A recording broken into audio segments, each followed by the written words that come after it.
ఈరోజు మనతో పాటుగా మాట్లాడడానికి retired ex deputy collector Ram Gopal Rao గారు నాతో పాటుగా ఉన్నారు. ఒకసారి అడిగి మాట్లాడదాం. నమస్కారం. నమస్తే అమ్మా. సార్, నిజంగానే అంటే ఈ రోజుతో కాంగ్రెస్ పరిపాలన మొత్తానికి సంవత్సరం గడిచిపోయింది. మరి 100 రోజుల్లో గ్యారంటీలు ఏవైతే చెప్పారో కంప్లీట్ అయిపోతాయి అన్నారు. అవి ఎంతవరకు వచ్చాయి, ఎంతవరకు ఆగిపోయాయి, ఎంతవరకు కంటిన్యూ అవుతున్నాయి అనేది మీ మాటల్లో ఒకసారి.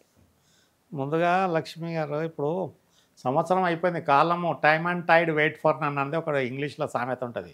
కాలం కానీ హలలు కానీ ఎవరి కోసం ఆగాయి. కాలం నడుస్తూనే ఉంటుంది. పోయిన కాలం మళ్ళీ తిరిగి రాదు, పోయిన కాలం మళ్ళీ రాదు. ఏదైతే ఉందో ఇక్కడ సంవత్సరం అయిపోయింది. సంవత్సరం అయిపోయినా పర్లేదు, కానీ మొట్టమొదట ఒక సంవత్సరం గడిచినా కూడా కాంగ్రెస్ ఇది మన నేషనల్ పార్టీ, జాతీయ పార్టీ హెడ్ క్వార్టర్ ఏదైతే ఉందో, రేవంత్ రెడ్డి గారికి ఇప్పటికి కూడా పూర్తిగా క్యాబినెట్ కూర్పు కాలేదు. 18 మంది మంత్రులల్లా కేవలం 12 మందిని నింపుకొని ఒక సంవత్సరం పాటు మిగతా 6 మంత్రి పదవులు ఖాళీ పెట్టి ప్రజలకు ఇబ్బంది చేయడమే. విన్నారా? 58 డిపార్ట్మెంట్లు ఉంటే 12, 15, 18 మందికి తలా ఒక 3 డిపార్ట్మెంట్లు వచ్చేది. అటువంటి ఇప్పుడు 18 డిపార్ట్మెంట్ 6 మంత్రి పదవులు, దాదాపు 20 డిపార్ట్మెంట్లు ఈ 12 మంది మీద వాడి భారణం చేసే వరకు మానిటరింగ్ అన్న దాని మీద అడ్మినిస్ట్రేషన్ అనేది అటర్లీ ఫెయిల్యూర్ స్టేజ్కి వెళ్ళిపోతుంది. ఇక్కడ ఏంటంటే కాంగ్రెస్లో ఒకటి భయంకరమైన సిచ్యువేషన్ ఏంటంటే లీడర్లు ఎక్కువ, క్యాడర్లు తక్కువ, సలహాలు ఇచ్చేటోళ్ళు తక్కువ, తీసుకుంటోళ్ళు తక్కువ. ఇక్కడ సెంట్రల్ గవర్నమెంట్ అది వాళ్ళ నేషనల్ పార్టీ ఏదైతే ఉందో వాళ్ళకు దిక్కునే 3 రాష్ట్రాలు, ఒకటి హిమాచల్ ప్రదేశ్, ఒకటి కర్ణాటక, ఒకటి ఇప్పుడు మన తెలంగాణ. ఈ 3 రాష్ట్రాలలో హిమాచల్ ప్రదేశ్లో 0, ఎందుకంటే మన టాయిలెట్ల మీద కూడా ట్యాక్స్ వేసిరాడ.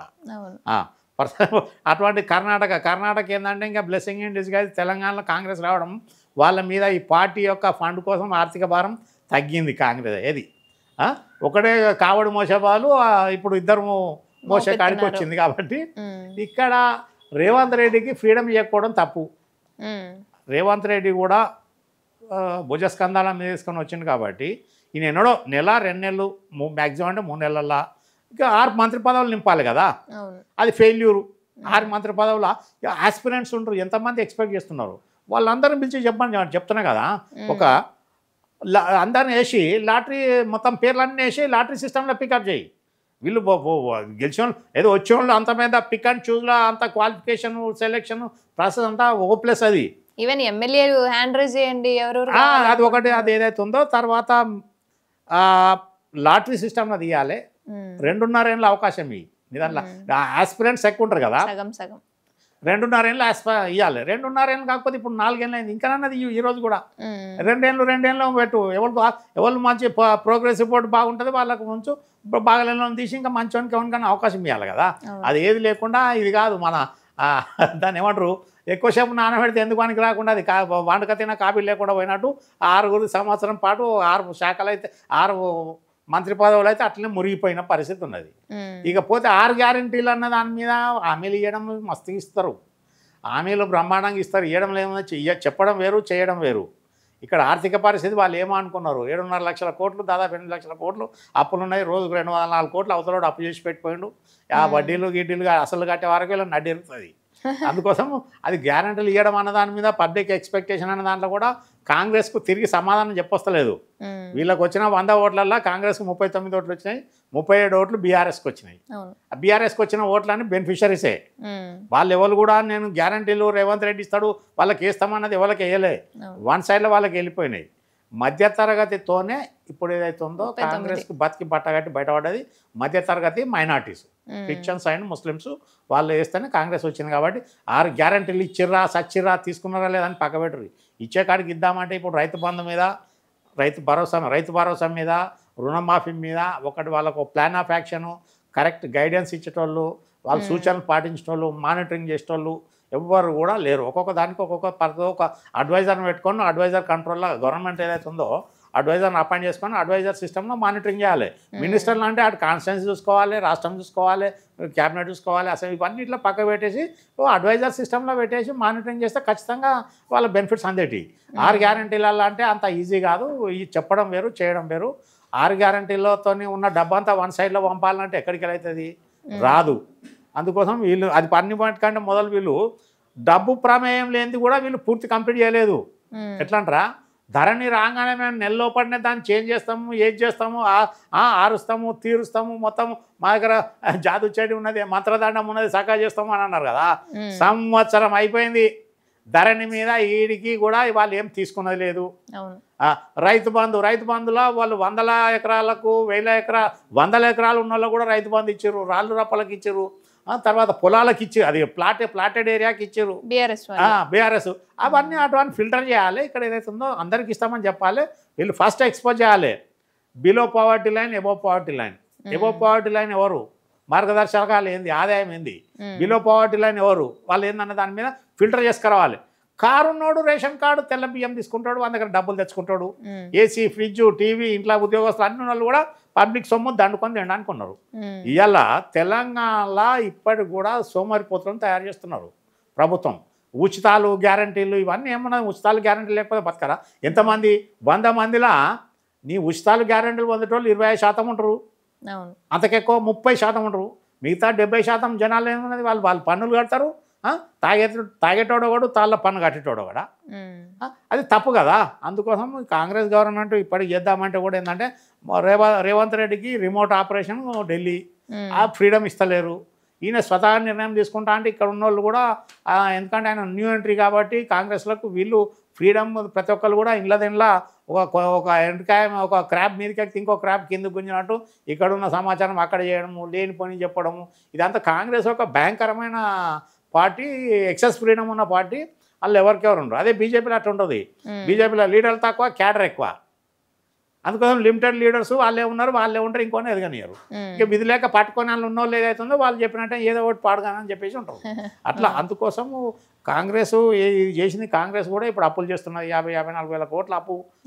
కాకపోతే రిక్రూట్మెంట్ చేసింది మనం 52,000 మంది చిల్లర.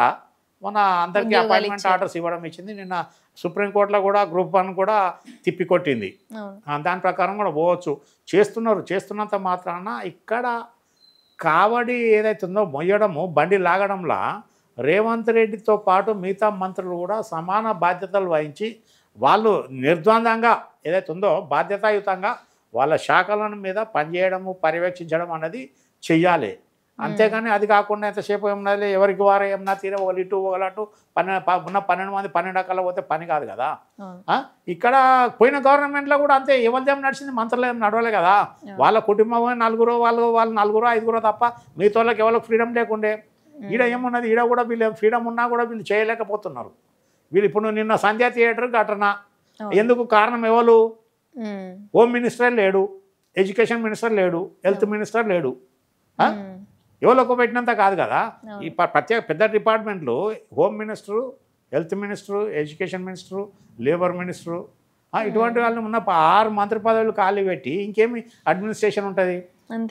వీళ్ళు ఏదైతే ఉందో సంవత్సరం పరిపాలించేంత మాత్రాన జనాలకు అవతల గవర్నమెంట్ మీద ఉన్న ఏదైతే వ్యతిరేకతను వీళ్ళకి వచ్చింది కాబట్టి వీళ్ళు వాళ్ళకంటే బాగా చేసుకోవడానికి పనిచేయాలి. రేవంత్ రెడ్డి కూడా ఫ్రీడమ్ ఇవ్వాలి. కాంగ్రెస్ సెంట్రల్ ఏదైతే నేషనల్ పార్టీ వాళ్ళు రాహుల్ గాంధీ ఫ్యామిలీ అక్కడ కూర్చొని రిమోట్లో ఏదన్న దాని మీద కాదు కదా.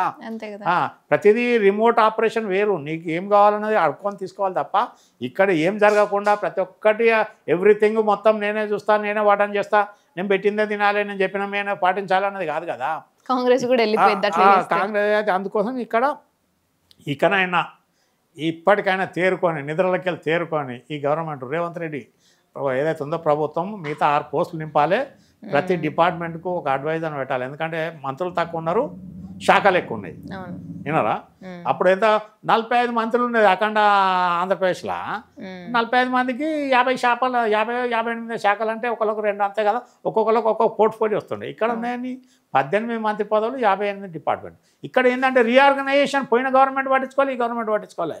రీఆర్గనైజేషన్ అంటే కొన్ని డిపార్ట్మెంట్స్ మెర్జ్ కానీ ఏదో additional incharge duty, extra incharge duty, additional charge duty ఇవన్నీ పక్క పెట్టాలి. కొన్ని డైరెక్టరేట్స్ ఉన్నాయి, చాలా ఉన్నాయి ప్రతి డిపార్ట్మెంట్లో 3-4 ఉన్నాయి. అప్పుడు Andhra reason, Telangana reason, Hyderabad reason, అది మన రాయలసీమ రీజన్ సపరేట్ ఉన్నప్పుడు రీజన్కి ఒక పద్ధతి ఉన్నదన్న ఉద్దేశంలో అప్పుడు ఎక్కువ ఉన్నారు కాబట్టి వాళ్ళు పెట్టిరు. ఇప్పుడు మనం ఉన్నదంతా తెంపి కొడితే ఆదిలాబాద్ హైయెస్ట్ 300 కిలోమీటర్లు దాంట్లో మొత్తం ఈ ఎడ్యుకేషన్లో అన్ని ఎడ్యుకేషన్ తీసుకొచ్చి ఒకటే మినిస్టర్ కిందకి ఒక తేవాలి. హెల్త్లో అన్ని హెల్త్ డిపార్ట్మెంట్స్ ఏవైతే ఒకదాని కిందకే తేవాలి. విన్నారా? అదే ఇప్పుడు సపోజ్ రెవెన్యూ పరంగా కూడా అన్నీ ఒక దగ్గర తేవాలి. ఏది ఎక్సైజు, తర్వాత రెవెన్యూ, తర్వాత సర్వే అండ్ ల్యాండ్ రికార్డ్స్, ఇటువంటివి ఉన్నాయి కావాలి. పోలీసులో కూడా అన్ని రకరకాల ఎంతమంది డీజీపీలు అవసరం ఇక్కడ? క్యాడర్ అంతా కాదు కదా.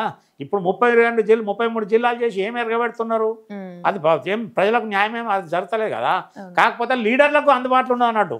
అక్కడ పొలిటికల్ లీడర్స్ ఎవరైతే ఉన్నారో మన దగ్గర మన దౌర్భాగ్యం ఏంటంటే ప్రజాప్రాతినిధ్య చట్టంలో వాడు జైలు అవ్వకుండా నామినేషన్ వేయవచ్చు, గెలవచ్చు. విన్నారా? వాడు మర్డర్ చేసి వచ్చి శిక్ష పడ్డ 6 ఏళ్ల తర్వాత వాడు పోటీ చేయవచ్చు. వానికి మినిమం క్వాలిఫికేషన్ ఉండదు, మినిమం ఏది ఉండదు, వానికి రూల్స్ అండ్ రెగ్యులేషన్స్ ఉంటాయి. అదే ఒక అటెండర్ కానీ ఐఏఎస్ దాకా, అటెండర్ నుంచి ఐఏఎస్ దాకా ఎలాంటి పొరపాటు జరిగినా 24 ఏళ్ళు రిమాండ్లు ఉన్నా కానీ ఏదైతుందో జాబ్ 24 గంటల్లో రిమాండ్ ఉంటే జాబ్ సస్పెండ్ అవుతాడు, శిక్ష పడితే ఉద్యోగం ఊడిపోతుంది. ఇక్కడ ఆ పరిస్థితి ప్రజాప్రాతినిధ్య చట్టం ఏదైతుందో అది మొత్తం తప్పుల తడక ఇష్టానుసారం రాసుకున్నారు. వాళ్ళు పార్లమెంట్లో బిల్ చేసుకున్నారు. కాబట్టి దానిలో ఇప్పటికైనా government, central government representation of people యాక్ట్లో మాడిఫై చేయాలి. దానిలో ఏదైతే ఉందో సవరణలు చేసి పటిష్టంగా తీసుకొచ్చి సమర్థవంతమైన వాళ్ళకు పరిపాలన చేయాలి. ఇల్లిటరేట్ ఎడ్యుకేషన్ మినిస్టర్ అవుతాడు, అకౌంట్స్ తెలియనోడు ఫైనాన్స్ మినిస్టర్ అవుతాడు, హ్యాండిక్యాప్డ్ డిఫెన్స్ మినిస్టర్ అవుతాడు. ఈ రకంగా ఏం తెలియని వాళ్ళకు కూడా మంత్రి పదవి దాని మీద శాఖను పెట్టి చేసుకునే పరిస్థితి ఉంది. కాబట్టి ఇది ఈ గవర్నమెంట్ సంవత్సరంలో పెద్ద అనుకున్నంత ప్రజల్లో ఎక్స్పెక్ట్ చేసినంత రాలేదు. కాకపోతే నడుస్తుండొచ్చు. కాకపోతే ఇంకా 4 ఏళ్ళ సమయం ఉంది. వృధా చేయకుండా వీళ్ళు ఒక రోల్ మోడల్ పద్ధతిలో చాలు. ఇప్పుడు హైడ్రా పెట్టినప్పుడు ఏంటంటే ఒక సైంటిఫిక్ సిస్టమ్ అన్నట్టు ఒక రోడ్ మ్యాప్ ఉండాలి. ఫస్ట్ ఏం చేయాలి, సర్వే చేయాలి, ఎవరు బిలో పావర్టీ ఎబో పావర్టీ ఎవరు, తర్వాత ఎంత ఏరియా ఉన్నది, ఒక్కొక్కరిది ఎంత స్ట్రక్చర్ ఉన్నది, వాళ్ళకి ఆల్టర్నేట్ ఎక్కడ, rehabilitation and resettlement programme work out చేసిన తర్వాత హైడ్రా ముందుకోవాలి. ఇప్పుడు మూసి మంచి బ్రహ్మాండంగా చేస్తామన్నారు. దాని గవర్నమెంట్ హైకోర్టు కూడా దాన్ని ఏదైతే ఉందో దానికి లేదా పిల్లు వేస్తే కూడా తీసవతల వారేసింది. చేయాల్సిందే కదా. మళ్ళీ ఎప్పుడో 1908లో వచ్చిన వరదలు ఉధృతంగా వచ్చినాయనుకో హైదరాబాద్ మొత్తం అర్బన్స్ అన్నీ మన ఖమ్మము, వరంగల్ మునిగిపోయినాయి. ఎందుకు? మనకు ల్యాక్ ఆఫ్ ఏదైతే ఉందో ప్లానింగ్ లేకుండా రోడ్లు ఒక భయంకరమైన వరద రేంజ్లో వస్తే ఎంత వాటర్ వస్తుంది, ఎంత పోవాలి, ఎట్లా పోవాలి, ఎక్కడ అన్నది ప్లానింగ్ లేకుండా నాశనం పట్టించే పరిస్థితికి వచ్చింది. కాబట్టి అర్బనైజేషన్ ఆపాలి. వీళ్ళు డిసెంట్రలైజేషన్ చేయాలి, ఇండస్ట్రియల్ గ్రోత్. ఇప్పుడు మన లగచర్ల అన్నది అది మంచి ప్రాజెక్ట్, అక్కడ చేయాలి. అది ఏదైతే ఉందో ఫార్మా ఇండస్ట్రీ పక్క పెట్టాలి. మల్టీపర్పస్ కారిడార్ అన్న దగ్గర అన్ని రకాలు ఉన్నది. అట్లా ఇక్కడ ఆల్ 4 కార్నర్స్ జిల్లా లెవెల్లో ఆపితేనే కానీ అర్బన్ గ్రోత్ ఆగిపోతుంది. అది విడిచిపెట్టి all roads leads to Rome అన్నట్టు ఉన్న నదులన్నీ సముద్రంలో కలిసినట్టు హైదరాబాద్కి వచ్చేవారికి ఏంటంటే జనాభా పెరిగిపోయి ఇక్కడ ఇన్ఫ్రాస్ట్రక్చర్తో మన బెంగళూరు గతి అవుతుంది. ఇప్పుడు మన కాలం ఏంటంటే అదృష్టానికి వర్షము అవన్నీ వచ్చినాయి కాబట్టి ఉన్నది. ఒకవేళ కరువు వస్తే భయంకరమైన సిచ్యువేషన్ ఉంటుంది.